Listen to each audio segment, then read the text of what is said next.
El expediente era claro, pero esas muñecas. No, soy Carmen Valdés. Trabajo aquí desde hace años. Creí haberlo visto casi todo. Me equivoqué con Sofía Romero. La primera vez que vi a Sofía fue un martes lluvioso de octubre. Yo acababa de terminar una sesión particularmente difícil con una interna que lloraba sin parar, y estaba bebiendo café tibio de una máquina expendedora, cuando la guardia Torres me dijo que había una nueva interna solicitando terapia. Urgente, me dijo. Ha intentado algo anoche. No pregunté qué, ya sabía. Caminé por el pasillo largo de suelo gris con manchas que ningún producto químico podría borrar. Las luces fluorescentes parpadeaban con ese sonido que te taladra los nervios. Escuché voces tras las puertas, algunas cantando, otras gritando, la mayoría en silencio. Aquí el silencio no descansa. Abrí la puerta de la sala de terapia. Es un cuarto pequeño con una mesa de metal, dos sillas de plástico naranja, una ventana con barrotes que da a un patio interior donde nunca entra el sol, y nada más. No es un lugar cómodo. Sofía estaba sentada con las manos sobre la mesa. Lo primero que noté no fue su rostro sino sus manos. Eran manos de trabajadora, con nudillos marcados, uñas cortas, piel áspera. Pero lo que me detuvo fueron las muñecas. Ambas tenían cicatrices circulares, como si algo las hubiera aprisionado durante mucho tiempo, y encima, recientes, vendajes blancos. Buenos días, dije cerrando la puerta suavemente. Soy la doctora Valdés, pero puedes llamarme Carmen.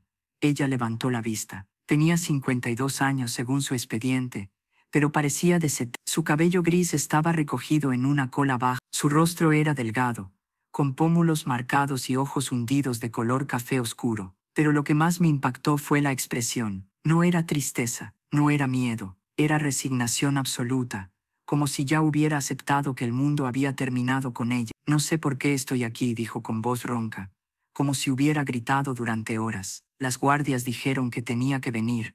Me senté frente a ella dejando mi libreta sobre la mesa pero sin abrirla todavía. Había aprendido hace años que el primer contacto no es sobre tomar notas, es sobre construir un puente por frágil que sea. Anoche pasó algo. ¿Quieres hablar de eso?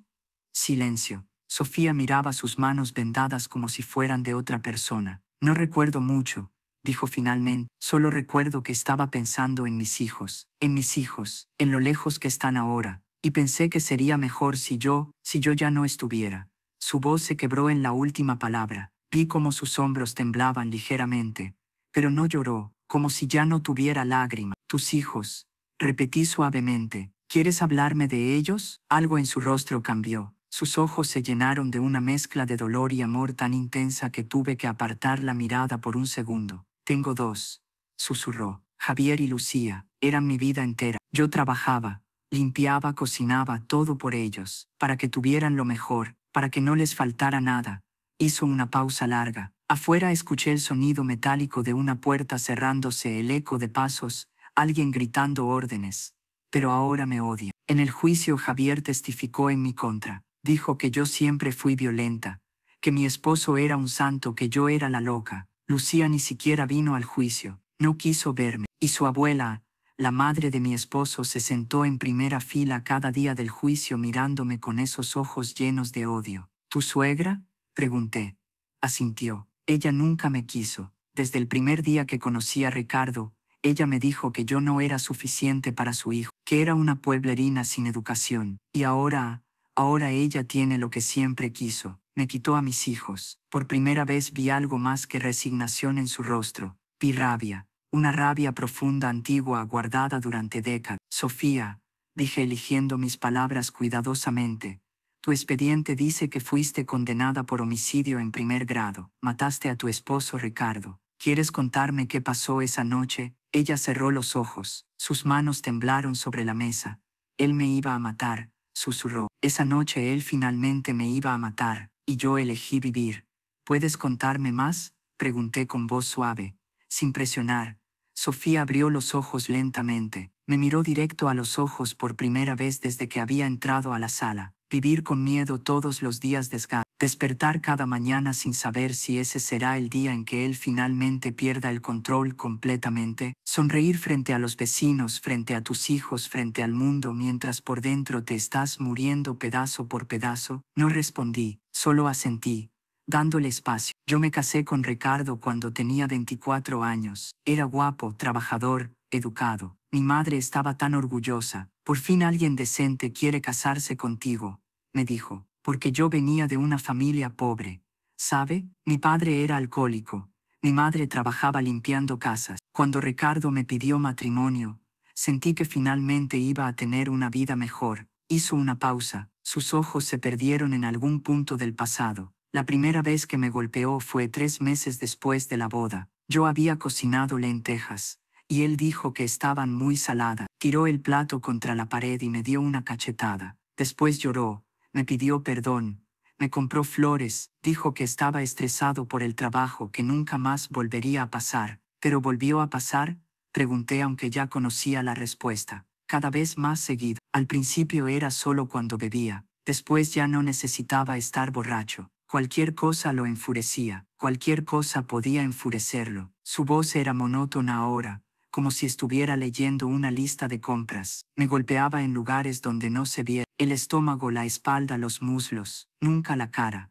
Casi nunca. Porque teníamos que mantener las apariencias. Éramos la familia perfecta para todos los demás. Ricardo era respetado en su trabajo, yo era la esposa ejemplar.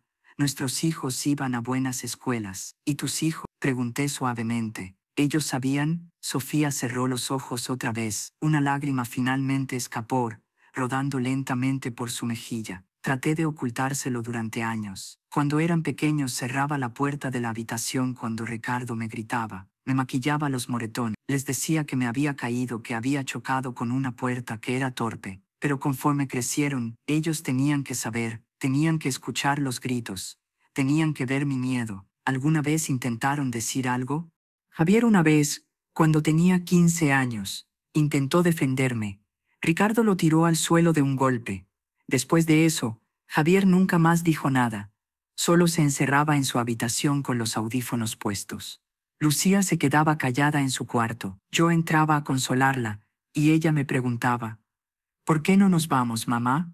Y yo le mentía. Le decía que todo estaría bien, que papá nos amaba, que solo estaba estresado. ¿Por qué te quedaste? Pregunté. Sofía me miró con una mezcla de tristeza y algo que podría ser lástima. Lástima por mi ingenuidad. ¿A dónde? Preguntó. No tenía dinero propio. Ricardo controlaba cada peso. No tenía familia que pudiera ayudarme. Mi madre había muerto cuando Lucía tenía 5 años. No tenía amigos. Ricardo se encargó de aislarme de todos. Tenía miedo, y también vergüenza. No lo veo así, dije. Ella rió amargamente. ¿Fuerza? Yo era una cobarde. Si hubiera sido fuerte me habría ido hace años. Si hubiera sido fuerte habría denunciado a Ricardo ante la policía. Pero no lo hice, y ahora estoy aquí, y mis hijos piensan que soy un monstruo. Tu expediente dice que hubo un altercado la noche del 14 de marzo. Dije consultando mis notas. ¿Puedes contarme qué pasó? Sofía respiró profundo. Sus manos se apretaron sobre la mesa hasta que sus nudillos se pusieron blancos.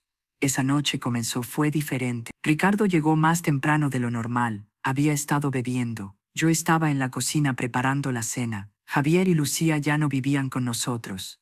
Ambos se habían mudado hacía tiempo. Era solo Ricardo y yo en esa casa. ¿Qué hora era? Como las 7 de la tarde. Todavía había luz. Recuerdo que el sol entraba por la ventana de la cocina, haciendo que todo se viera dorado. Recuerdo la luz entrando por la ventana. ¿Qué pasó? Pregunté con voz muy suave. Ricardo entró a la cocina gritando. Dijo que había visto a un hombre mirándome en el mercado esa mañana. Yo ni siquiera recordaba haber ido al mercado. Pero él estaba convencido. Me acusó de ser una puta, de engañarlo, de avergonzarlo. Yo traté de calmarlo, le dije que no había pasado nada, que ni siquiera había salido de casa ese día, pero él no me escuchaba. Hizo una pausa. Podía ver que estaba reviviendo cada segundo en su mente. Me empujó contra la estufa. El aceite caliente me salpicó el brazo. Todavía tengo la cicatriz. Mire. Se subió la manga de su uniforme de prisión y me mostró una marca irregular en su antebrazo derecho. Después me tiró al suelo. Empezó a patearme. En el estómago, en las costillas, en la espalda. Yo me hice un ovillo, tratando de protegerme, pero él seguía y seguía. Y entonces dijo algo que nunca había dicho antes. ¿Qué dijo?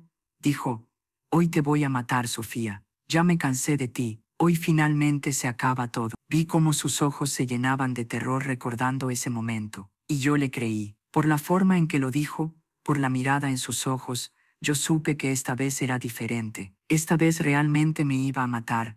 ¿Qué hiciste? Logré levantarme. Corrí hacia la sala. Él me siguió. Yo busqué la puerta, pero él me agarró del cabello y me jaló hacia atrás. Caí sobre la mesa de centro. Se rompió. Había vidrios por todas partes. Ricardo se subió encima de mí y puso sus manos alrededor de mi cuello. Empezó a apretar. Sofía se llevó las manos a su propio cuello, como si todavía pudiera sentir esas manos apretando. No podía respirar. Vi puntos negros. Pensé, así es como muero. Después de 18 años esto es como termina. Y entonces mi mano tocó algo, un pedazo de vidrio de la mesa rota. Lo agarré y se lo clavé en el costado. El silencio llenó la sala. Afuera escuché una sirena a lo lejos. ¿Qué pasó después? Pregunté. Él se sorprendió. Soltó mi cuello. Se tocó el costado y vio la sangre. Me miró con una expresión que nunca olvidaré. No era dolor, era incredulidad, como si no pudiera creer que yo, su esposa sumisa que había aguantado todo durante 18 años, finalmente hubiera contraatacado. Se tambaleó hacia atrás. Yo me levanté, todavía sosteniendo el vidrio. Él trató de venir hacia mí otra vez. Yo lo volví a apuñalar. Y otra vez, no sé cuántas veces, no recuerdo cuántas veces, solo recuerdo que no podía parar. Todo el miedo, toda la rabia, todo el dolor de 18 años salió en esos momentos. Cuando finalmente paré, Ricardo estaba en el suelo. Había sangre por todas partes. Yo estaba cubierta de sangre. Solté el vidrio. Me senté en el sofá y llamé a la policía. Les dije, maté a mi esposo. Vengan a arrestarme. ¿Recuerdas qué sentiste en ese momento? Sofía me miró con ojos vacíos. Alivio. Sentí un alivio enorme, porque por primera vez en 18 años, sabía que Ricardo nunca más me iba a lastimar. En ese momento sonó el intercomunicador de la sala. La guardia Torres me informó que el tiempo de la sesión había terminado. Miré el reloj. Había pasado una hora, pero se sintió como 5 minutos. Sofía, dije levantándome. Quiero que sepas algo. Lo que me has contado hoy es increíblemente valiente. Sé que no fue fácil. Ella también se levantó. Movimientos lentos, cansados. ¿Para qué sirve contarlo? Preguntó. Ya fui juzgada, ya fui condenada. Mis hijos me odian. No hay nada que pueda cambiar eso. No puedo cambiar lo que pasó, pero sí podemos empezar por aquí. Fue supervivencia. Ella me miró por un largo momento. Después asintió ligeramente y caminó hacia la puerta donde la guardia Torres esperaba. Doctora Valdés, dijo volteándose antes de salir.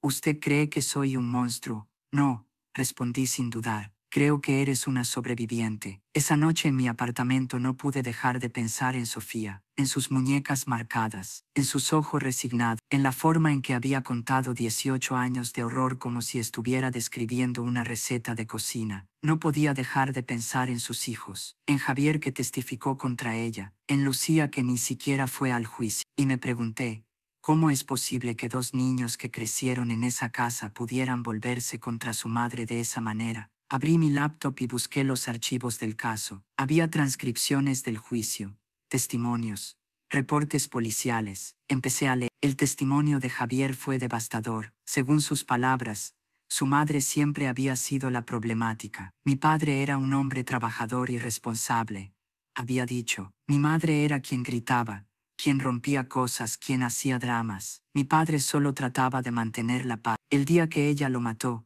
estoy seguro de que fue porque él finalmente le dijo que quería el divorcio. Ella no podía aceptar perderlo. Leí esas palabras 3 veces. Incrédula. ¿Cómo era posible? ¿Había Javier realmente creído eso? ¿O había algo más? Seguí leyendo. Lucía Romero Suárez. No había testificado, pero había presentado una carta que fue leída en la corte. En ella decía, no puedo ver a mi madre sin sentir vergüenza y asco. Ella mató a mi padre, un hombre bueno que nos dio todo. No tengo madre. Mi madre murió el día que cometió ese acto horrible. Cerré la laptop sintiendo náusea. Algo no cuadraba. Ese patrón me resultaba conocido. Los hijos de hogares violentos generalmente desarrollan una de 2 respuestas. O se vuelven extremadamente protectores de la madre víctima, o se vuelven cómplices del abusador por miedo o manipulación. Pero esto era diferente. Estos hijos no solo no defendieron a su madre, Activamente la condenaron. ¿Habían sido tan completamente manipulados por Ricardo, o había algo más en juego? Decidí que en nuestra próxima sesión necesitaba entender mejor la dinámica familiar, porque había una pieza del rompecabezas que faltaba, y tenía la sensación de que cuando la encontrara, todo se volvería más claro, y también más devastador. La siguiente sesión fue el martes de la semana siguiente. Había llovido toda la mañana y el centro penitenciario olía a humedad y detergente industrial.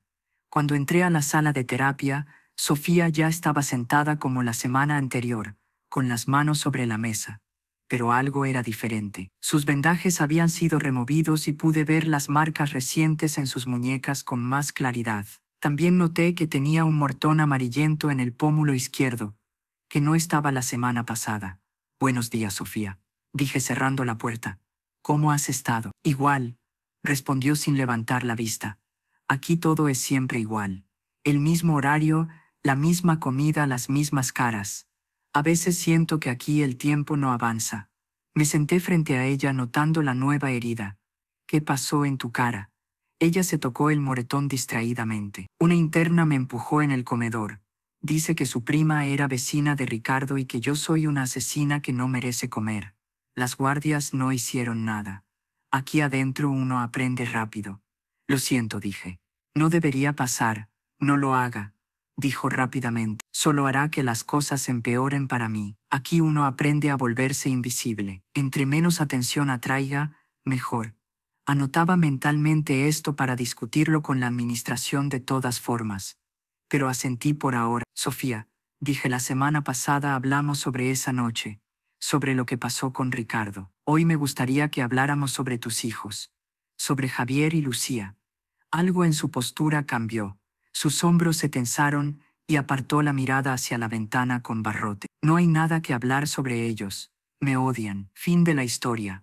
Pero hubo un tiempo en que no te odiaban, ¿verdad? Hubo un tiempo en que eras su madre y ellos eran tus hijos. ¿Qué pasó?» Ella permaneció en silencio por casi un minuto completo. Yo esperé. Había aprendido que el silencio a veces es más valioso que las palabras. Finalmente habló. Su voz apenas un susurro. «Javier tenía 10 años la primera vez que su padre lo golpeó. Yo estaba en el mercado. Cuando regresé encontré a Javier en su habitación llorando, con un mortón en el brazo. Le pregunté qué había pasado. Me dijo que había roto accidentalmente un vaso y que papá se había enojado». Hizo una pausa, sus dedos apretando el borde de la mesa. «Yo confronté a Ricardo esa noche. Le dije que nunca debía tocar a los niños. Él me miró con esos ojos fríos y me dijo, son mis hijos. Los disciplino como veo conveniente. Y si vuelves a cuestionarme, serás tú quien reciba el doble». ¿Y lo hizo? Esa noche, después de que los niños se durmieron, me golpeó tan fuerte que no pude levantarme de la cama durante 2 días. Les dije a los niños que tenía gripe. Ricardo volvió a golpear a Javier. No directamente. Era más inteligente que eso. Usaba el miedo psicológico. Le gritaba, lo humillaba, lo hacía sentir inútil, y cuando Javier tenía 15 y trató de defenderme, Ricardo lo puso en su lugar tan brutalmente que Javier nunca más se atrevió a contradecirlo. Empezaba a ver el patrón. ¿Y Lucía? Sofía cerró los ojos. Lágrimas empezaron a correr por sus mejillas, silenciosas pero constantes. A Lucía, Ricardo nunca la tocó, ni física ni verbalmente. Ella era su princesa. La consentía, le compraba todo lo que quería, le decía lo hermosa e inteligente que era. Lucía adoraba a su padre. Para ella Ricardo era el héroe perfecto. Ella veía cómo te trataba a ti, sí.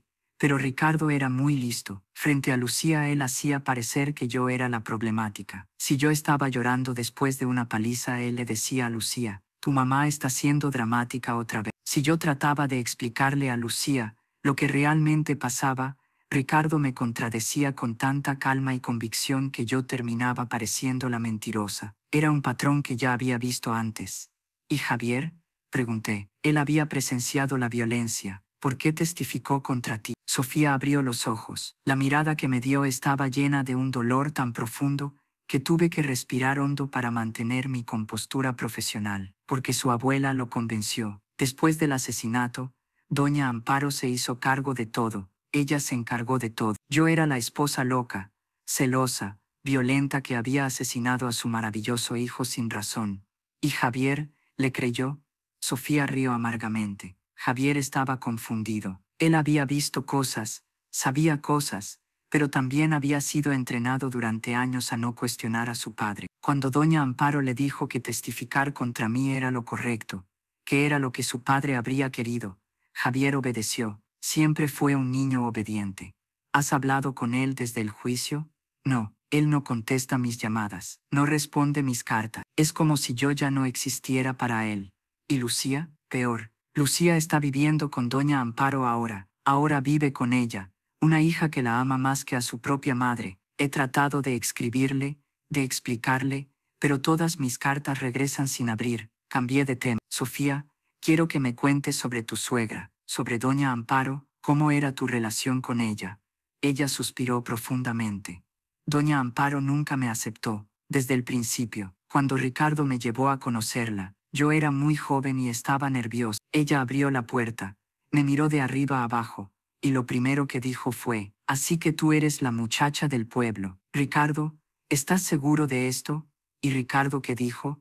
Nada, solo se rió incómodamente y entramos. Durante toda esa visita, doña Amparo me hizo preguntas diseñadas para humillarme. Cada pregunta era una daga envuelta en cortesía.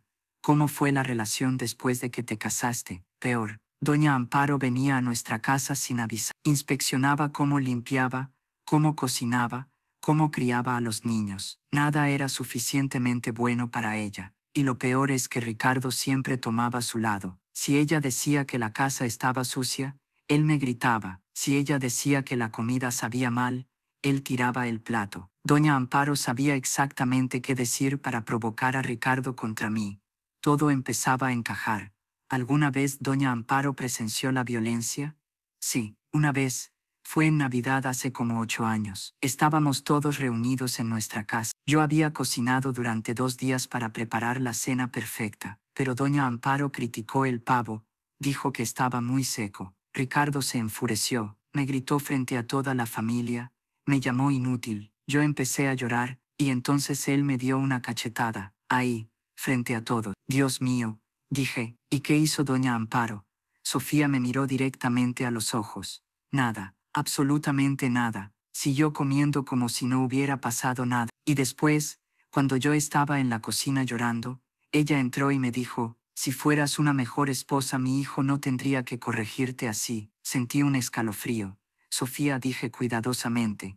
¿Crees que doña Amparo sabía lo que estaba pasando durante todos esos años? Ella asintió lentamente. Lo sabía, pero para ella, yo era el problema. Yo era quien no era suficientemente buena para su precioso hijo. En su mente Ricardo estaba solo tratando de hacer de mí una mejor esposa, una mejor madre, una mejor persona. ¿Y ahora? ¿Qué está haciendo doña Amparo? Ahora, dijo Sofía con voz hueca.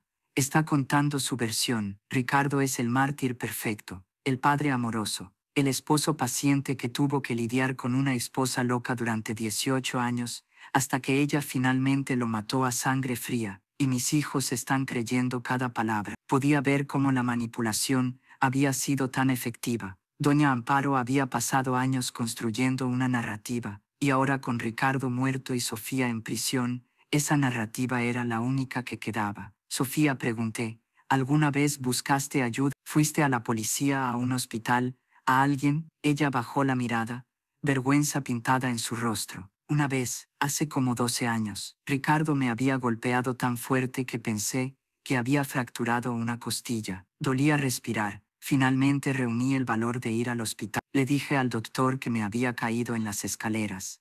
Hizo una pausa, sus manos temblando, pero el doctor no me creyó. Me miró con esa expresión que decía que sabía exactamente qué había pasado. Me dijo, «Señora, estas no son heridas de una caída. Alguien le hizo esto. ¿Quiere hacer una denuncia?» Y yo empecé a llorar, y le rogué que no dijera nada. Le dije que si mi esposo se enteraba que había ido al hospital, sería peor. El doctor me dio el alta, y nunca más volví. «¿Por qué no hiciste la denuncia?», pregunté aunque sabía la respuesta. Necesitaba que ella la dijera en voz alta.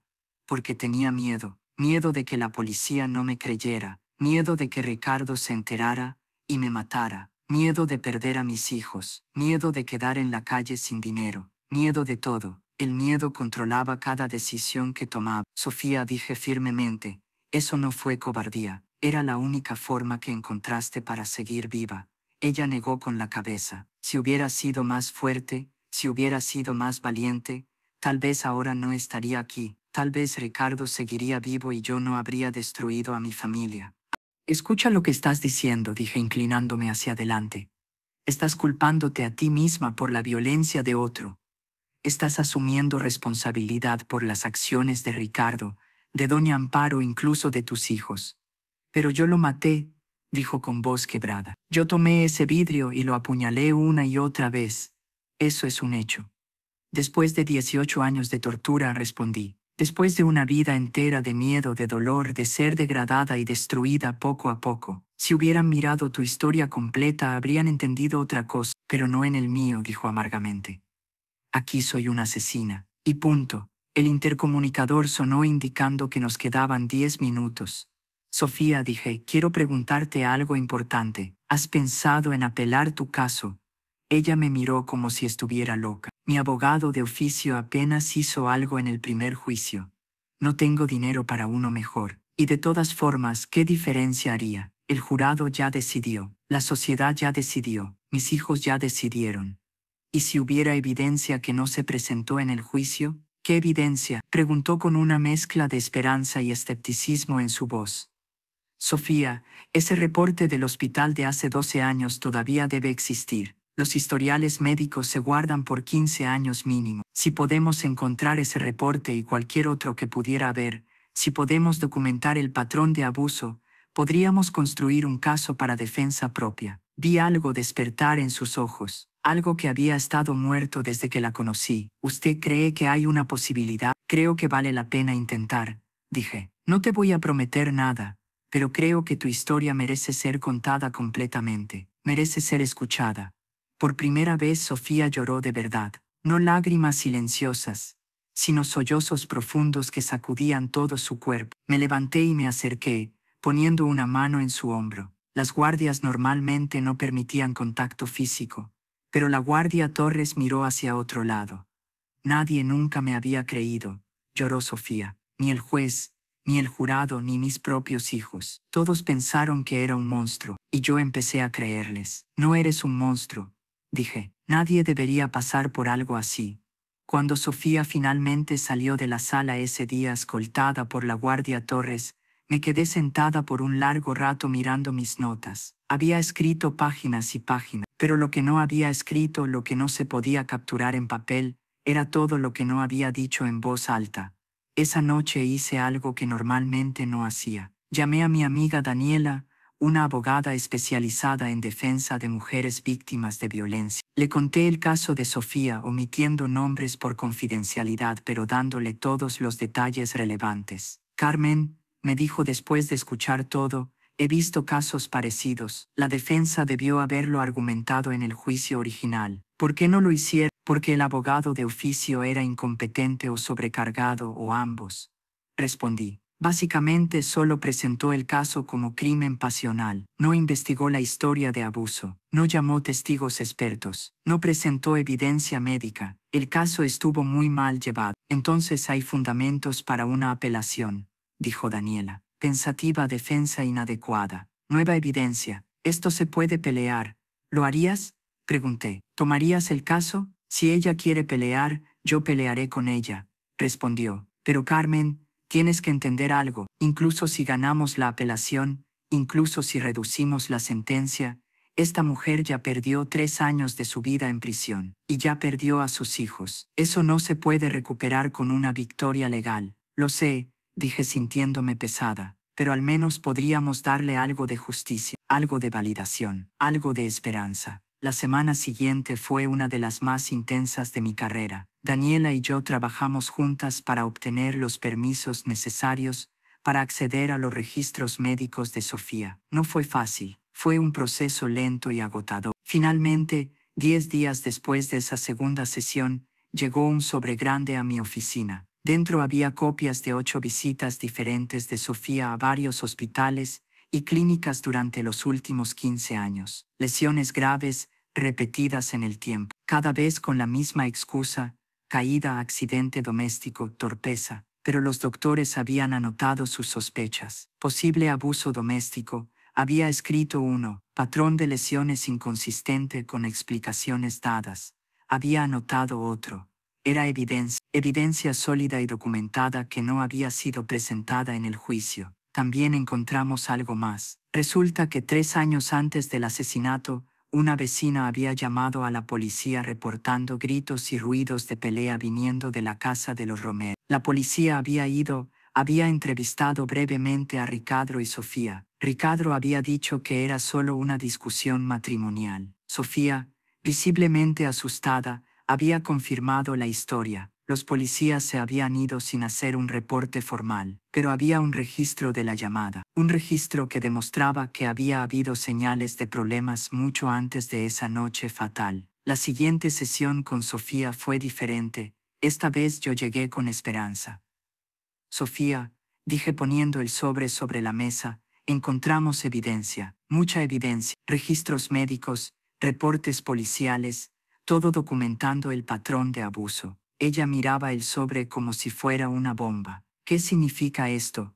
Significa que tenemos fundamentos para una apelación. Significa que tu caso puede ser revisado. Mi amiga Daniela, una abogada excelente, está dispuesta a representarte pro bono. No puedo garantizar que pasará, pero por lo menos tendrás una oportunidad real de que tu verdad sea escuchada. Sofía tomó el sobre con manos temblorosas y empezó a revisar los documentos. Vi cómo sus ojos se llenaban de lágrimas mientras leía los reportes médicos, viendo su propio sufrimiento validado, finalmente en papel oficial. Yo no recordaba todas estas visitas, susurró. Es como si mi cerebro hubiera borrado el dolor para poder seguir funcionando. A veces la mente bloquea cosas para poder seguir. Tu mente trataba de protegerte del trauma continuo. ¿Cree que esto pueda cambiar algo?, preguntó con voz llena de esperanza frágil. Creo que mereces la oportunidad de intentarlo, respondí. Pero Sofía, necesito que entiendas algo. Incluso en el mejor escenario,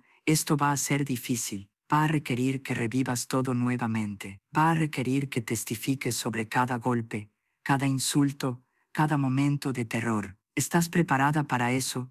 Ella asintió lentamente. Si hay una posibilidad, aunque sea pequeña, de que mis hijos puedan escuchar la verdad, vale la pena. Hablamos sobre tus hijos, dije. ¿Qué esperas de ellos si esto sale adelante? Su respuesta me rompió el corazón. No espero que me perdonen, no espero que me amen otra vez, solo espero que algún día, tal vez cuando sean mayores, cuando tengan sus propias experiencias de vida, puedan entender que yo no soy el monstruo que les dijeron que era, que yo fui una mujer atrapada en una situación imposible que hizo lo que pudo para sobrevivir. Eso es todo lo que quiero, solo que sepan la verdad. Trabajamos en silencio por el resto de la sesión, revisando documentos, preparando una línea de tiempo, construyendo el caso. Por primera vez desde que había conocido a Sofía, la vi sentarse con la espalda recta. Por primera vez, vi un destello de la mujer que debe haber sido antes de que 18 años de abuso la destruyeran. Cuando salió esa tarde, la guardia Torres me miró y dijo: no sé qué le dijo hoy, doctora, pero es la primera vez que la veo caminar con la cabeza en alto. Le di esperanza, respondí. A veces eso es lo más poderoso que podemos dar. Esa noche en mi apartamento, mientras preparaba la cena y miraba las luces de la ciudad por mi ventana, pensé en Sofía. Pensé en cuántas historias parecidas nunca llegan a contarse. Pensé en Javier y Lucía, 2 jóvenes cuyas percepciones habían sido tan manipuladas que no podían ver a su propia madre como la víctima que era. Y pensé en doña Amparo, alguien que había ayudado a sostener una mentira durante años. Me pregunté si alguna vez se había cuestionado su papel en todo esto. Me pregunté si dormía bien por las noches. Pero sobre todo, me pregunté si la justicia realmente existía. Y si existía, ¿para quién? Esas preguntas me perseguirían en las semanas siguientes, mientras trabajábamos para construir el caso de apelación de Sofía, porque estaba a punto de descubrir que la verdad, por más documentada y validada que esté, no siempre es suficiente para cambiar mentes que ya decidieron. Esa noche no cené. Me quedé mirando la ventana, pensando en Javier. ¿Tú qué harías en su lugar? 3 semanas después de encontrar la evidencia médica, Daniela y yo nos reunimos con Sofía en una sala especial del centro penitenciario reservada para consultas legales. Era apenas más grande que la sala de terapia, pero tenía una ventana que daba al exterior. Sofía miraba por esa ventana como si fuera la primera vez que veía el cielo en meses. Sofía, comenzó Daniela con voz profesional pero cálida. Soy Daniela Herrera, y voy a ser tu abogada para la apelación. La doctora Valdés me ha puesto al tanto de tu caso, y he revisado toda la evidencia. Creo que tenemos una oportunidad real aquí. Sofía se volvió lentamente de la ventana. Había algo diferente en ella. Sus ojos, aunque todavía cargaban dolor, tenían un brillo que no había visto antes. Determinación, tal vez. Algo parecido a esperanza. ¿Qué tan real?, preguntó directamente. Daniela abrió su maletín y sacó una carpeta gruesa. Tenemos evidencia médica, registros policiales y apoyo experto. Pero, dijo Sofía, siempre hay un pero. Daniela asintió. La apelación tiene reglas muy claras. Podemos argumentar ambas cosas. Tu abogado de oficio no presentó una defensa adecuada. No investigó tu historial de abuso.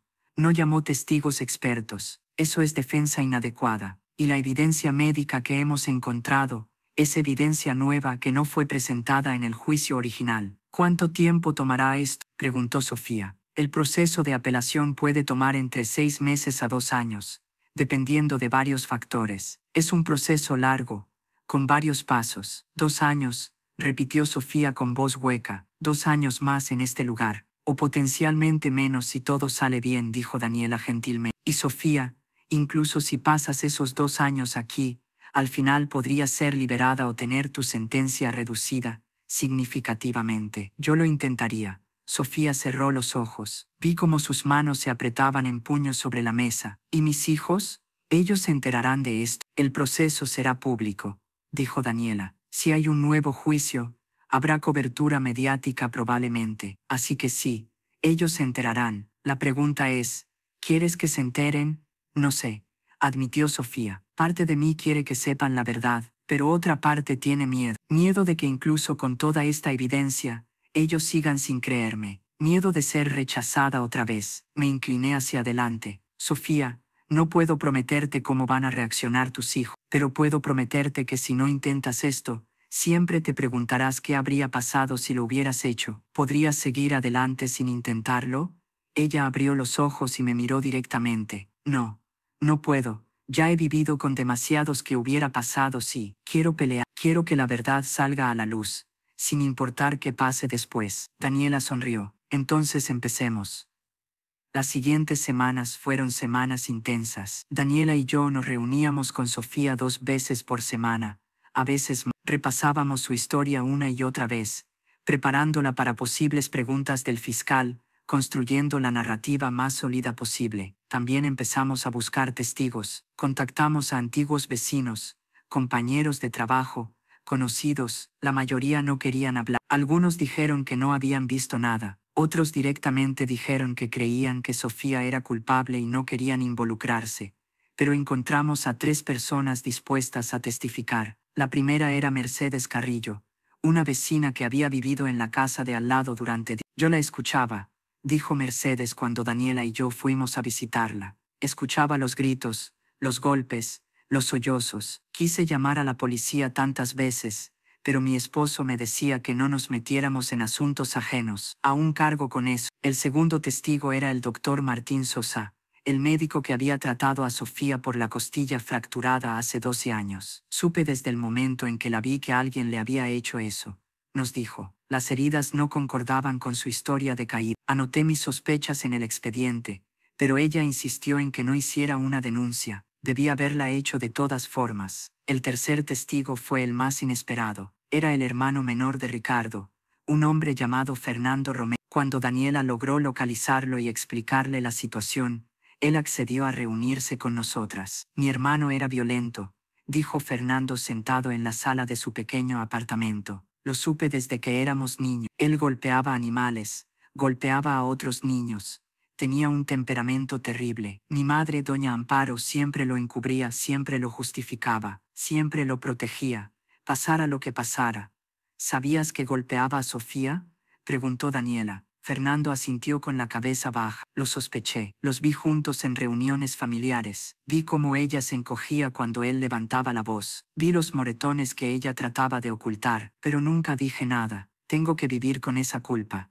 ¿Estarías dispuesto a testificar sobre el temperamento violento de tu hermano? Sí, respondió sin dudar. Es lo menos que puedo hacer. Mi madre está furiosa conmigo por siquiera considerar esto. Me dijo que si testifico a favor de Sofía seré desheredado y expulsado de la familia. Pero la verdad es más importante que el dinero. Cuando le contamos a Sofía sobre Fernando, ella lloró. Siempre supe que Fernando era diferente, dijo. Era el único de la familia de Ricardo que me trataba con respeto, pero nunca pensé que él se atrevería a ir contra su madre. La moción de apelación fue presentada formalmente en enero. El juez asignado al caso era el juez Ramón Castellanos, conocido por ser estricto con los procedimientos. La audiencia preliminar fue programada para febrero. Durante ese tiempo, algo inesperado pasó. La historia empezó a filtrarse a los medios. Un periodista de un periódico local había estado investigando casos de mujeres encarceladas por matar a sus parejas abusivas. De alguna forma,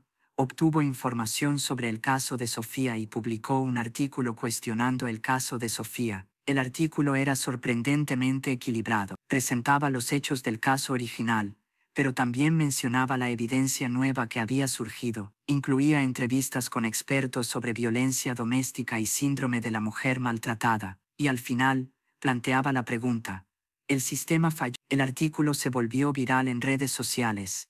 De repente había un debate público sobre Sofía. Las reacciones fueron opuestas. Entonces pasó algo más. Lucía, la hija de Sofía que no había querido verla durante 3 años, leyó el artículo y empezó a cuestionar la narrativa que le habían contado. Me enteré de esto cuando Daniela recibió una llamada. Doctora Herrera, dijo una voz joven y temblorosa al teléfono. Mi nombre es Lucía Romero. Soy la hija de Sofía Romero. Leí el artículo en el periódico y necesito hablar con alguien. Necesito saber si lo que dice es verdad. Daniela y yo nos reunimos con Lucía en una cafetería discreta en las afueras de la ciudad. Ella llegó puntual, una joven de 25 años visiblemente nerviosa. Gracias por reunirse conmigo, dijo sentándose nerviosamente. No sabía a quién más acudir. Mi abuela dice que el artículo son mentiras, que es propaganda para limpiar su imagen. Pero algo en mí me dice que necesito escuchar el otro lado de la historia. Lucía, dije suavemente. ¿Qué recuerdas de tu infancia? ¿Qué recuerdas de la relación entre tus padres? Ella frunció el ceño, pensando. Recuerdo que mi papá era maravilloso conmigo, me compraba juguetes, me llevaba al parque, me leía cuentos antes de dormir, era mi héroe. Hizo una pausa, sus dedos jugando nerviosamente con su taza de café. Pero también recuerdo que mi mamá siempre parecía triste, siempre parecía asustada, y recuerdo que mis padres peleaban mucho. Yo me tapaba los oídos con la almohada por las noches para no escuchar los gritos. ¿Alguna vez viste a tu padre golpear a tu madre?, pregunté gentilmente. Lucía se quedó en silencio por un largo momento. Después asintió lentamente. Una vez, tenía como 12 años, bajé por agua en la noche y los vi en la cocina. Mi papá tenía a mi mamá contra la pared gritándole. Entonces la abofeteó. Yo hice un ruido y él se volteó. Me vio ahí parada, se acercó a mí y me dijo que mamá había dicho algo muy malo sobre mí, que él solo estaba defendiéndome. Me dijo que no le contara a nadie porque la gente no entendería, y yo le creí. Las lágrimas empezaron a correr por sus mejillas. Yo tenía 12 años y le creí. Y después, cada vez que veía a mi mamá con un moretón o llorando, mi papá me decía que era porque ella estaba siendo dramática, que ella era el problema. Y yo seguí creyéndole. Incluso cuando crecí, incluso cuando debía haber sabido mejor, seguí creyéndole. Daniela sacó una carpeta. Lucía, hay cosas que necesitas ver. Son reportes médicos de tu madre. Son evidencia de 15 años de abuso documentado. No es fácil de ver, pero creo que necesitas ver la verdad. Lucía tomó la carpeta con manos temblorosas y empezó a leer. Vi cómo su rostro pasaba por una gama de emociones, una mezcla de emociones difíciles de nombrar. Dios mío, susurró. Todo este tiempo ella estaba sufriendo y yo no hice nada. Peor aún, yo tomé su lado, lo defendí. Testifiqué contra ella en espíritu incluso si no estuve físicamente en el juicio. No es tu culpa, dije firmemente. Creciste escuchando una sola versión de la historia. Eras una niña. Y después, eras una joven adulta que había sido condicionada durante años a ver las cosas de cierta manera. ¿Puedo verla?, preguntó Lucía de repente. ¿Puedo ver a mi mamá? Miré a Daniela. Ella asintió. Podemos arreglar una visita. Pero Lucía, puede no ser fácil para ninguna de las dos. No me importa, dijo Lucía con determinación. Necesito decirle que lo siento. Necesito decirle que finalmente entiendo. Y necesito preguntarle si algún día podrá perdonarme. La visita se arregló para la siguiente semana. Yo estaría presente como mediadora. Daniela también estaría ahí como observadora legal. Pero básicamente sería una reunión entre madre e hija que no se habían visto en 3 años. Cuando le conté a Sofía que Lucía quería verla, su reacción inicial fue de pánico puro. No puedo verla, dijo alejándose físicamente de mí en la sala de terapia. No puedo enfrentarla. ¿Qué pasa si viene solo para decirme otra vez lo mucho que me odia? No podría soportarlo. Sofía, dije suavemente. Lucía leyó el artículo del periódico, leyó los reportes médicos y está cuestionando todo lo que le dijeron. Ella quiere escuchar tu versión. Ella quiere entender. Y si después de escuchar todo, todavía decide que soy culpable, entonces al menos lo sabrás. Respondí. Al menos no vivirás con la incertidumbre. Pero Sofía, vi sus ojos cuando leía esos reportes médicos. Vi su dolor cuando se dio cuenta de lo que realmente estaba pasando en su casa. Esa joven está devastada. Está cuestionando todo lo que creyó durante años. Y necesita a su madre. Sofía se cubrió el rostro con las manos. Después de un largo momento asintió. Está bien, la veré, pero usted tiene que estar ahí. No puedo hacer esto sola. El día de la visita llegó. Yo estaba más nerviosa que en cualquier otra sesión. Nada de esto era sencillo. La dinámica entre madre e hija era compleja, cargada de años de dolor, manipulación y malentendidos. Sofía fue traída a la sala de visitas especial. Se veía terriblemente frágil, más pequeña de lo usual. Se sentó en una silla y no dejaba de mirar la puerta por donde Lucía entraría. Cuando la puerta finalmente se abrió y Lucía entró, el tiempo pareció detenerse. Las dos mujeres se miraron. Vi 3 años de silencio, de dolor, de palabras no dichas llenando el espacio entre ellas. Mamá, dijo Lucía con voz quebrada. Ese fue todo lo que pudo decir antes de romperse en llanto. Sofía se levantó lentamente, como si no pudiera creer que esto era real. Lucía cruzó la habitación casi corriendo y se lanzó a los brazos de su madre. Lo siento, sollozaba Lucía una y otra vez. Lo siento tanto, mamá. No sabía, no entendía. Perdóname, por favor, perdóname. Sofía la abrazó con fuerza, llorando también. Mi niña, susurraba, mi pequeña, te extrañé tanto. Yo me quedé en silencio, permitiéndoles este momento. Daniela también tenía lágrimas en los ojos. Después de varios minutos, ambas se separaron y se sentaron juntas, todavía tomadas de las manos. Lucía empezó a hablar, las palabras saliendo atropelladas. Leí el artículo, vi los reportes médicos, hablé con la abogada, y me di cuenta de que todo lo que creí durante años era mentira. Papá no era el héroe que yo pensaba, y tú no eras el monstruo que me dijeron que eras. Sofía apretó las manos de su hija. Tu padre no siempre fue malo. Hubo momentos buenos, y él te amaba a su manera, pero también era violento, era controlador, era abusivo, y yo traté de protegerte de eso durante tanto tiempo que cuando finalmente lo enfrenté, ya era demasiado tarde.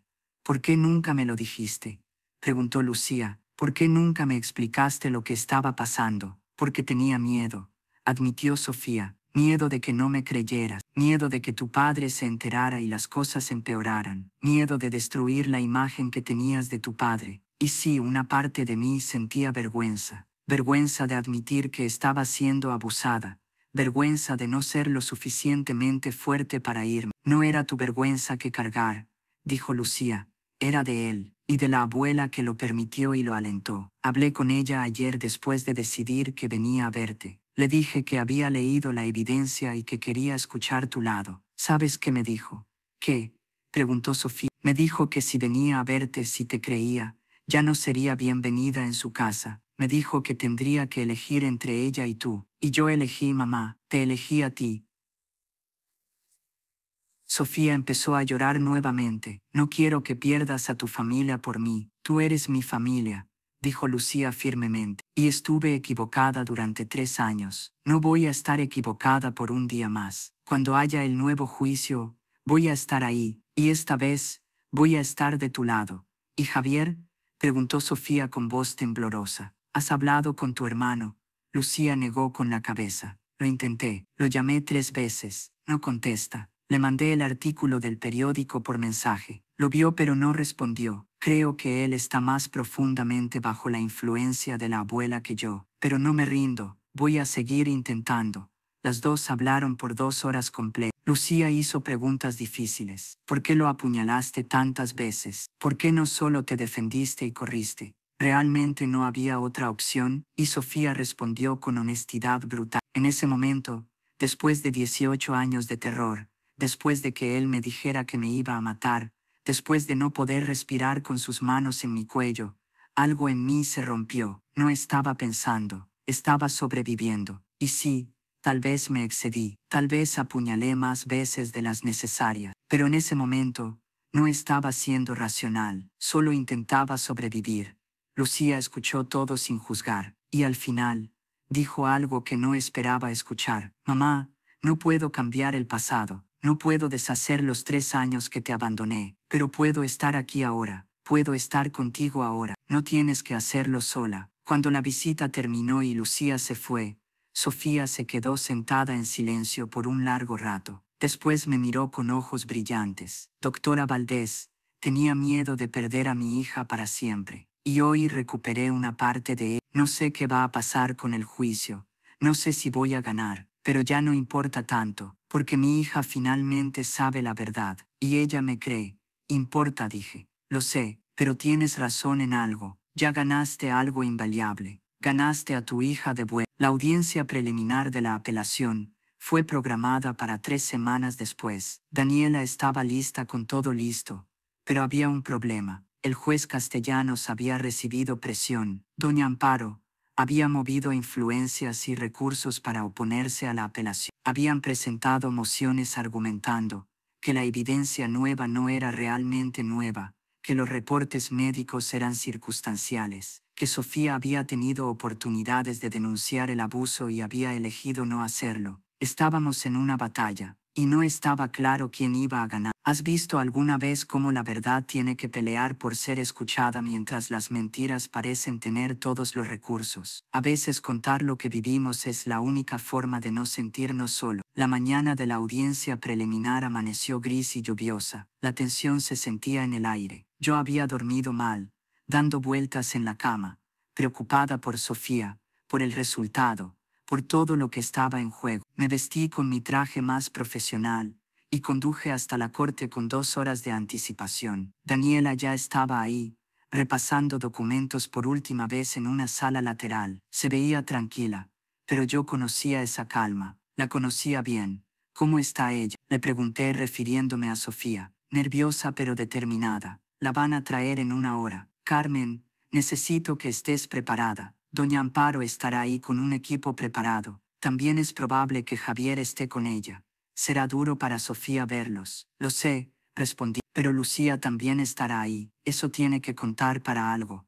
La sala de la corte empezó a llenarse. Vi entrar a Mercedes Carrillo, nuestra vecina testigo, viéndose incómoda con su vestido formal. El doctor Sosa también llegó, saludando con un asentimiento de cabeza. Y Fernando Romero, el hermano de Ricardo, entró cautelosamente evitando las miradas hostiles de otros miembros de la familia Romero que empezaban a ocupar asientos. Después llegó doña Amparo. Entró vestida de negro. A su lado estaba Javier, ahora de 28 años, con un traje oscuro y una expresión cerrada que no revelaba emoción. Detrás de ellos venía un equipo de 3 abogados con maletines caros y expresiones de confianza absoluta. Doña Amparo me vio y sus ojos se entrecerraron con puro desprecio. Así que usted es la psicóloga que está tratando de liberar a la asesina de mi hijo, dijo lo suficientemente alto para que otros escucharan. Estoy aquí para apoyar a mi paciente, respondí. Mi hijo nunca le puso una mano encima a esa mujer, escupió. Sofía es una mentirosa y una manipuladora, y ustedes están siendo engañadas. Entonces permita que la evidencia hable, dijo Daniela apareciendo a mi lado. Eso es lo que estamos aquí para hacer. Doña Amparo la miró con odio pero no respondió. Se fue a sentar en la primera fila del lado de la acusación, con Javier siguiéndola silenciosamente. Minutos después, llegó Lucía. Se veía pálida pero resuelta. Cuando vio a su abuela y a su hermano, dudó por un segundo. Javier la vio también y por un momento sus ojos se suavizaron. Pero doña Amparo le susurró algo al oído, y él apartó la mirada deliberadamente. Lucía tomó un respiro profundo y caminó hacia el lado de la defensa, sentándose directamente detrás de donde Sofía estaría.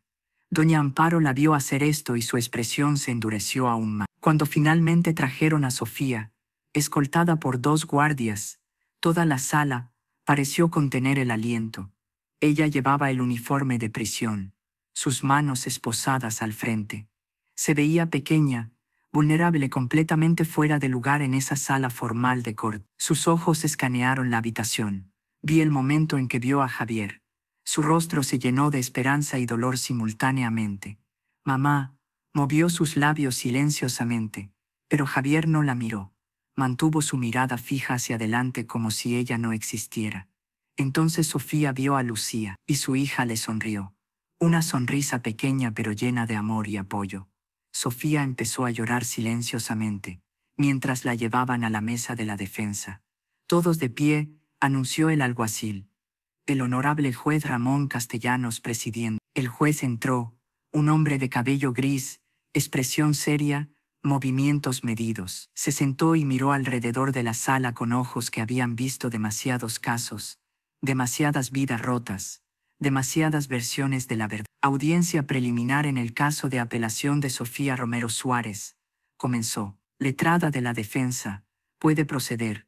Daniela se levantó con confianza. Su señoría, estamos aquí hoy porque Sofía Romero no recibió un juicio justo. Su abogado de oficio no presentó una defensa adecuada. No investigó el historial documentado de abuso doméstico que la señora Romero sufrió durante 18 años. No llamó testigos expertos que pudieran testificar sobre el síndrome de la mujer maltratada, y no presentó evidencia médica crucial que demostraba el patrón de violencia. Daniela comenzó a presentar los reportes médicos uno por uno. Lesiones graves documentadas a lo largo de los años. Cada reporte proyectado en una pantalla para que toda la sala pudiera ver.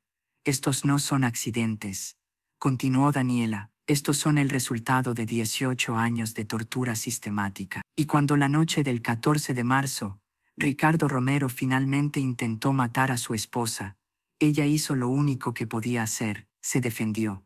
El abogado principal de doña Amparo, un hombre llamado licenciado Torres, se levantó.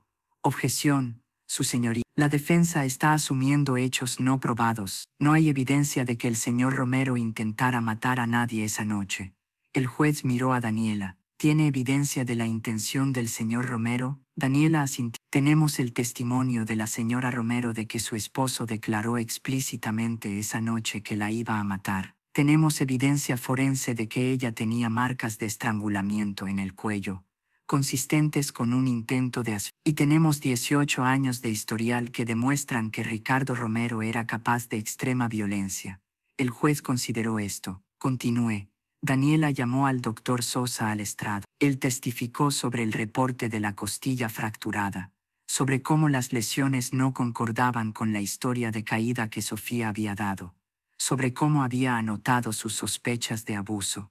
Después llamó a Mercedes Carrillo. Yo escuchaba las peleas casi todas las noches, testificó con voz temblorosa. Escuchaba gritos, golpes, sollozos. Una vez vi a Sofía en su jardín con un ojo morado. Le pregunté si estaba bien. Ella me dijo que había chocado con una puerta, pero yo no le creí. Debí haber hecho algo. Debí haber llamado a la policía. Me arrepiento todos los días. ¿Por qué no lo hizo?, preguntó Daniela gentilmente.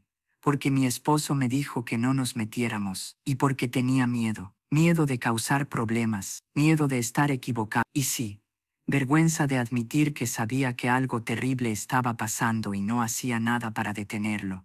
El testimonio más impactante fue el de Defno Romero. Cuando subió al estrado, doña Amparo se puso rígida en su asiento. Javier la miró confundido. Mi hermano Ricardo tenía un temperamento violento desde niño, testificó Fernando. Recuerdo que una vez, cuando teníamos 10 y 12 años, Él mató al gato del vecino, porque el gato había entrado a nuestro jardín. Lo estranguló. Cuando mi madre lo descubrió, ella le dijo al vecino que el gato debió haber comido veneno para ratas. Siempre lo protegió, siempre justificó su violencia. Fernando miró directamente a su madre mientras continuaba. Yo vi cómo trataba a Sofía, vi los moretones que ella trataba de ocultar, vi su miedo, y no dije nada porque tenía miedo de ir contra mi familia. Pero ya no puedo quedarme callado. Mi hermano era un abusador, y Sofía era su víctima. Mentiroso, gritó doña Amparo desde su asiento. Traidor, ¿cómo te atreves a hablar así de tu propio hermano? Orden en la sala, dijo el juez golpeando su martillo. Señora Romero, otro arrebato y será removida de esta audiencia. Doña Amparo se sentó, pero sus ojos lanzaban dagas hacia Fernando. Después fue el turno de la acusación. El licenciado Torres llamó a testigos que pintaban a Ricardo como un ciudadano modelo. Compañeros de trabajo que decían que era amable y profesional. Vecinos que decían que la familia siempre parecía feliz. Amigos que juraban que Ricardo adoraba a su esposa. Después llamaron a Javier al estrado. Mi corazón se rompió por Sofía mientras veía a su hijo caminar hacia el frente, evitando deliberadamente mirarla. Señor Romero, comenzó el licenciado Torres, ¿puede describir la relación entre sus padres? Javier habló con voz monótona, como si hubiera ensayado esto. Mi padre era un hombre bueno, trabajador, responsable, amoroso. Mi madre era complicada, dramática, siempre haciendo escenas. ¿Alguna vez vio a su padre ser violento con su madre? Una vez cuando yo tenía 15 hubo un incidente, pero fue porque yo había hecho algo mal y mi madre ella estaba escalando la situación. Mi padre decía que estaba poniendo orden. Daniela se levantó para interrogatorio cruzado. Señor Romero, usted dijo que había un incidente cuando tenía 15 años. ¿Puede describir exactamente qué pasó? Javier se veía incómodo. Yo había sacado malas calificaciones. Mi padre estaba enojado. Mi madre intervino. Hubo un altercado. ¿Qué tipo de altercado? Hubo gritos, palabras duras. Su padre golpeó a su madre ese día. Javier dudó. Yo no recuerdo exactamente.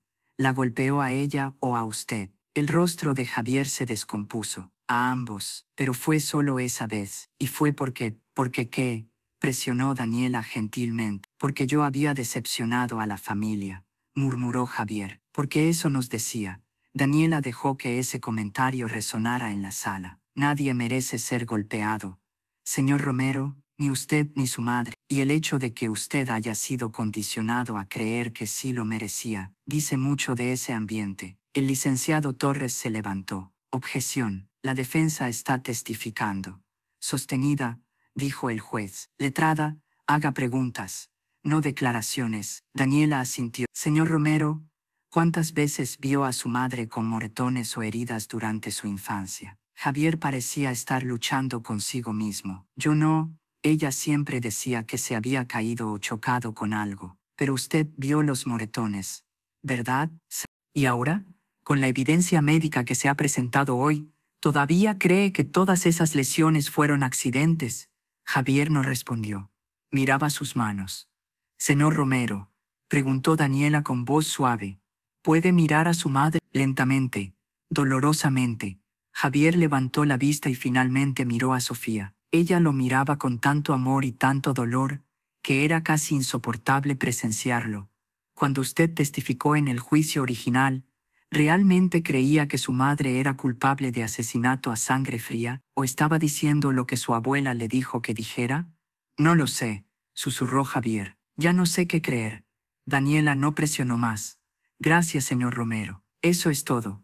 Javier bajó del estrado con pasos lentos. Cuando pasó junto a la mesa de la defensa, se detuvo por un segundo. Mamá, dijo tan bajo que apenas escuchó. Lo siento. Sofía empezó a llorar abiertamente. Javier, mi amor. Pero doña Amparo lo llamó bruscamente. Javier, ven acá ahora. Y como un niño obediente él fue. El juez llamó a un receso para almuerzo. Durante ese tiempo Lucía se acercó a Sofía. Se abrazaron, llorando ambas. Lo intenté hablar con él, dijo Lucía, pero la abuela lo tiene controlado todavía. Tiene miedo de ir contra ella. Lo sé, respondió Sofía. Tu hermano siempre fue más sensible. más fácil de manipular. Pero vi algo en sus ojos hoy, vi duda, y la duda es el primer paso hacia la verdad. Cuando la audiencia se reanudó, Daniela presentó su argumento final para la apelación. Había dos expertas en síndrome de la mujer maltratada presentes que testificaron sobre el estado psicológico de alguien que ha sufrido abuso prolongado, sobre cómo ese trauma afecta la toma de decisiones en momentos de crisis extrema. Su señoría, concluyó Daniela Sofía Romero, pasó 18 años viviendo con miedo en su propia casa. Cuando finalmente escapó de esa prisión de la única forma que pudo, el sistema la puso en otra prisión. Esto no es justicia. Pedimos que se conceda un nuevo juicio donde toda la evidencia pueda ser presentada apropiadamente, donde Sofía pueda ser defendida adecuadamente, donde la verdad pueda finalmente ser escuchada. El licenciado Torres se levantó para su contraargumento. Su señoría, la defensa está tratando de convertir un asesinato brutal en un acto heroico de supervivencia. La realidad es que Sofía Romero apuñaló a su esposo 17 veces. 17 veces. Eso no es defensa propia. Eso es rabia homicida. Los reportes médicos que han presentado son circunstanciales. No prueban quién causó esas lesiones. Y francamente, incluso si hubo abuso en el pasado, eso no le da a nadie el derecho de cometer asesinato. Continuó argumentando que abrir este caso sentaría un precedente peligroso, que cualquier mujer que matara a su esposo podría simplemente alegar abuso y esperar clemencia. El juez escuchó ambos argumentos en silencio. Después miró todos los documentos frente a él, miró a Sofía, miró a los testigos, y finalmente habló. He revisado la evidencia presentada hoy, he escuchado los testimonios, y he considerado cuidadosamente los argumentos legales de ambas partes. La sala estaba en silencio absoluto. Todos contenían el aliento. Es la opinión de esta corte que hubo deficiencias significativas en el juicio original. La evidencia de abuso doméstico prolongado no fue presentada adecuadamente. No se llamaron testigos expertos pertinentes. Y la defensa de la señora Romero fue, en el mejor de los casos, inadecuada. Vi cómo Sofía se agarraba del brazo de Daniela. Por lo tanto, concedió el juez, estoy otorgando la apelación. Habrá un nuevo juicio. La señora Romero permanecerá detenida hasta ese juicio, pero su caso será completamente revisado. Orden en la sala. Porque apenas había terminado de hablar cuando gritos llenaron la sala. Doña Amparo gritaba protestas. Lucía lloraba de alivio. Los abogados de ambos lados hablaban entre sí. Las guardias trataban de mantener orden. En medio del caos, Sofía se volvió hacia mí. Sus ojos brillaban con lágrimas. Doctora Valdés, susurró, «¿Esto es real? ¿Realmente voy a tener otra oportunidad?» «Es real», respondí con mi propia voz quebrada por la emoción. «Luchaste y ganaste el derecho a contar tu historia completamente». Después de que la sala se despejó, Daniela, Lucía y yo nos quedamos hablando sobre los próximos pasos. El nuevo juicio se programaría en aproximadamente 6 meses. Había mucho trabajo por hacer, muchos testimonios que preparar, mucha estrategia que desarrollar. Pero por ahora, había esperanza. Por primera vez, había esperanza real. Esa noche en mi apartamento, recibí un email inesperado. Era de Javier. Decía simplemente, «Doctora Valdés, necesito hablar con usted. Por favor, necesito entender qué realmente pasó. Ya no puedo seguir viviendo en la mentira». Le respondí inmediatamente, dándole mi número y ofreciéndome a reunirme con él. Si Javier finalmente estaba listo para enfrentar la verdad, eso podría cambiar todo. Al día siguiente recibí otra sorpresa. Un periodista diferente, de un programa nacional de televisión, había contactado a Daniela. Querían hacer un documental sobre el caso de Sofía. Querían contar la historia. Querían darle a Sofía una plataforma para contar su historia al país entero. Daniela le preguntó a Sofía si estaría dispuesta. Y Sofía, la mujer que había vivido en silencio y miedo durante 18 años, la mujer que había sido callada e ignorada por el sistema, dijo, si mi historia puede ayudar aunque sea a una mujer a reconocer que está en una situación de abuso, dijo Sofía, si puede ayudar a una persona a entender que sobrevivir no te convierte en monstruo, entonces vale la pena exponerme así. El documental se filmaría durante los próximos meses, siguiendo la preparación para el nuevo juicio. Incluiría entrevistas con Sofía, con los testigos, con expertas en violencia doméstica, y con suerte, con Javier, si él finalmente encontraba el valor de romper el control de doña Amparo. 2 semanas después de la audiencia, me reuní con Javier en una cafetería tranquila. Él llegó nervioso, mirando constantemente sobre su hombro como si esperara que doña Amparo apareciera. Gracias por reunirse conmigo, dijo sentándose. No sabía a quién más acudir. ¿Qué necesitas, Javier?, pregunté gentilmente. Necesito entender. Toda mi vida creí una versión de la historia. Ahora estoy viendo evidencia de otra versión completamente diferente, y no sé cuál es la verdad. La verdad, dije, es probablemente más compleja que cualquier versión simple. Tu padre no era completamente malvado, pero tampoco era el santo que tu abuela dice que era, y tu madre no es un monstruo, pero tampoco es perfecta. La verdad es más compleja de lo que parece. Hablamos durante mucho tiempo. Le conté todo lo que Sofía me había dicho en nuestras sesiones, respetando los límites de confidencialidad, pero dándole suficiente información para que pudiera empezar a construir una imagen más completa. Al final, Javier estaba llorando. He estado tan ciego, he sido tan cruel con ella. ¿Cómo puedo arreglar esto? Empieza por escucharla, dije. Realmente escucharla, sin el filtro de las opiniones de tu abuela, sin tus propias defensas. Solo escúchala. ¿Ella me perdonará? No lo sé, pero creo que ella te ama lo suficiente como para darte la oportunidad si tú estás dispuesto a tomarla. Javier aceptó visitar a Sofía, aceptó ser entrevistado para el documental, y lo más importante, aceptó testificar en el nuevo juicio, esta vez del lado de su madre. Doña Amparo, cuando se enteró, lo desheredó formalmente, lo echó de su casa, le dijo que ya no tenía abuela, pero Javier, por primera vez en su vida, se mantuvo firme.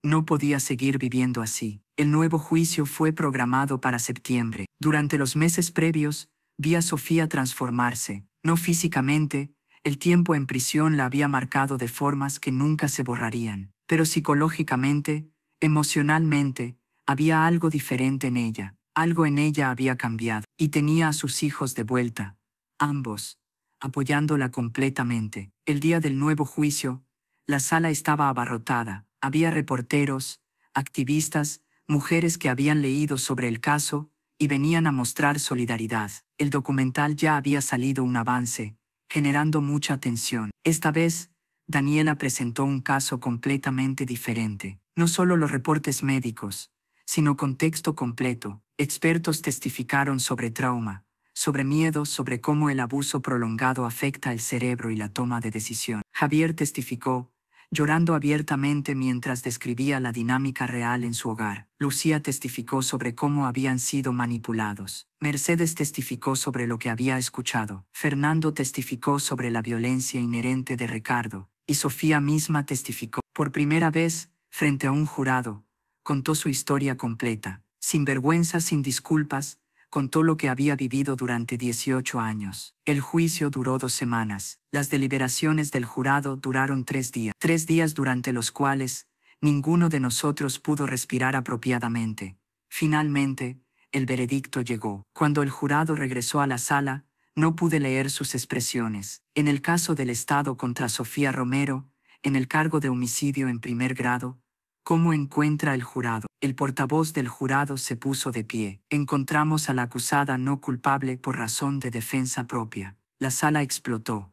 Gritos, llanto, aplausos. Sofía colapsó en los brazos de Daniela. Javier y Lucía corrieron hacia la barrera, tratando de llegar a su madre. Las guardias tuvieron que mantener orden, pero incluso ellas tenían lágrimas en los ojos. El juez golpeó su martillo repetidamente. Orden. Señora Romero, por la autoridad investida en esta corte, queda usted libre inmediatamente. Los cargos son desestimados. Después de 3 años, 4 meses y 16 días en prisión, Sofía era libre. La vi caminar fuera del edificio de la corte ese día, flanqueada por sus 2 hijos, con Daniela y yo siguiendo detrás. Los reporteros gritaban preguntas, las cámaras flasheaban, pero Sofía caminaba con la cabeza en alto. Se detuvo en las escaleras de la corte y se volvió para dar una declaración breve que había preparado. No soy una heroína, soy una mujer que sobrevivió, porque en demasiados casos, cuando finalmente encuentran el valor de hablar, ya es demasiado tarde. Después de eso, bajó las escaleras y caminó hacia la libertad.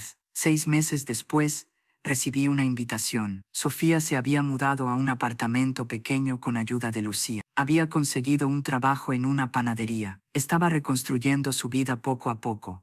La invitación era para una cena familiar, decía. Sofía, Javier y Lucía. Y yo estaba invitada como la persona que había hecho posible su reunión. Cuando llegué, la casa olía a comida casera. Sofía me recibió en la puerta con un abrazo fuerte. Lucía estaba en la cocina terminando de preparar. Javier ponía la mesa.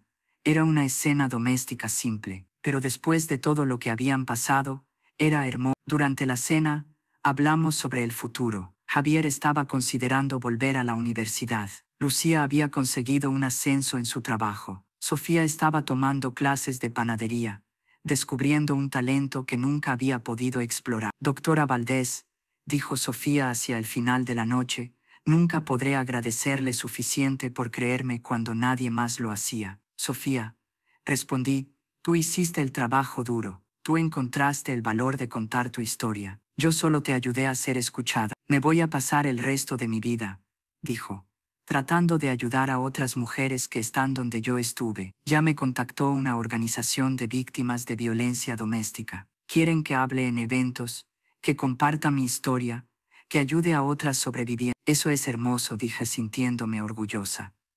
Es lo menos que puedo hacer, porque la verdad, doctora, es que yo sobreviví. Muchas mujeres no lo hacen. Entonces, tengo que usar mi vida, esta segunda oportunidad, para hacer algo que valga la pena. Esa noche cuando me fui, Sofía me abrazó en la puerta otra vez. Usted estuvo ahí cuando lo necesitaba. No solo me salvó de la prisión, me salvó de perderme a mí misma completamente. No, respondí con lágrimas en los ojos. Tú te salvaste a ti misma. Hace 3 años cuando sobreviviste esa noche, y otra vez cuando decidiste luchar por tu verdad. Yo solo fui testigo de tu fuerza.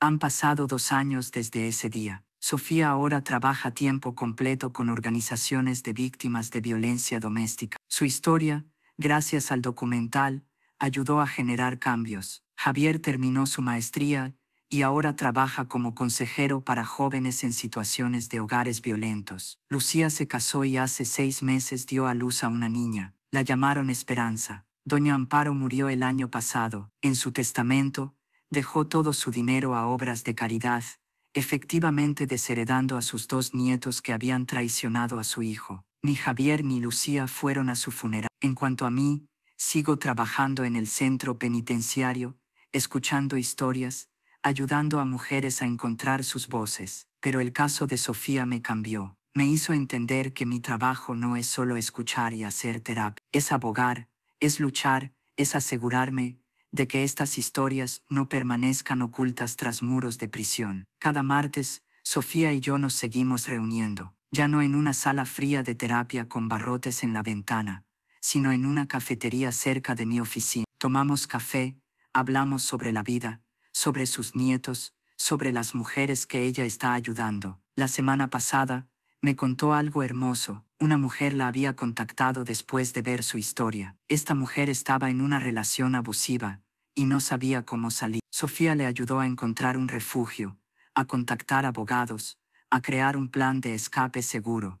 Esa mujer ahora está libre, me dijo Sofía con ojos brillantes. Ella y sus 2 hijos están a salvo, y ella me dijo que yo le había salvado la vida. ¿Puede creerlo, doctora? Yo, que no pude salvarme a mí misma durante 18 años, ahora estoy salvando a otras. Eso le dije. Es el poder de la supervivencia convertida en propósito. Me llamo doctora Carmen Valdés. Esta fue la historia de Sofía Romero, una mujer que perdió 18 años de su vida en una prisión de violencia, 3 años más en una prisión literal, pero que finalmente encontró su libertad, no solo física sino emocional y espiritual. Si estás leyendo esto y te ves reflejada en la historia de Sofía, si estás en una situación de abuso, por favor busca ayuda, habla con alguien, llama a una línea de ayuda, no esperes hasta que sea demasiado tarde.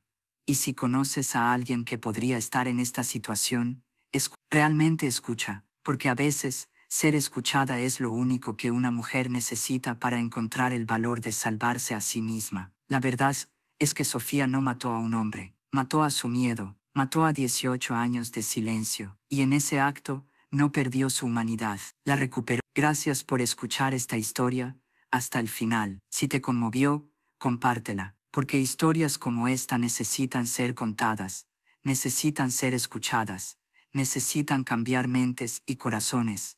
Historias como la de Sofía merecen ser escuchadas. Que todas las mujeres que sufren en silencio encuentren su voz, que todos los hijos manipulados encuentren la verdad, y que la justicia finalmente sea para quienes la merecen. Gracias por acompañarnos en este viaje. Hasta la próxima historia.